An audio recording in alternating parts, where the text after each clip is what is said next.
Nipis, Kecamatan Tanjung Agung, Kabupaten Muara Enim. Dan di sini memang lagi banjir buah durian. Selain buah durian dijual dan dikonsumsi sendiri, di sini juga, di desa ini juga ada yang namanya pembuatan tempoyak. Tempoyak itu sejenis makanan yang difermentasi dan bisa diolah lebih lanjut lagi, baik untuk bahan makanan sayuran, sambal maupun yang lain sebagainya.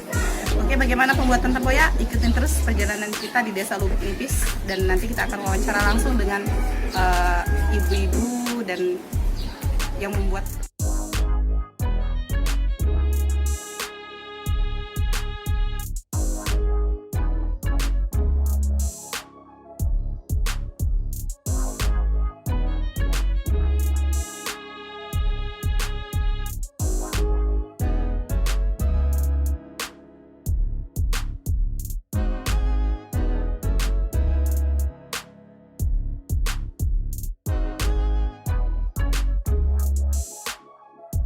Siapa gitu yuk?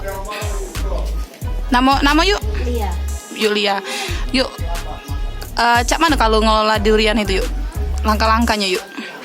Buat tempoyak. Tempoyak. Dikikis. Ini tahap pengikisan itu ya? Pengikisan. Buat garamnya cak mana itu? Apa maksudnya? Berapa banyak itu garamnya?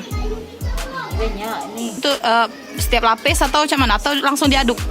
Lapis. Oh, lapis ya. Berapa hari itu yuk di ini? 4 hari, 5 hari. Baru bisa disebutnya namanya bisa jadi tempoyak ya. Ini tempoyaknya sebanyak ini, duriannya untuk apa dijual atau gimana itu? Dijual ke kemana yuk jual yuk? Kalau ada yang pesan banyak apa yang Palembang. Oh, dijual keluar ya, bisa juga di luar ini ya. Selain dibuat tempoyak apalagi yuk duriannya di sini? Dibuat lempo ya.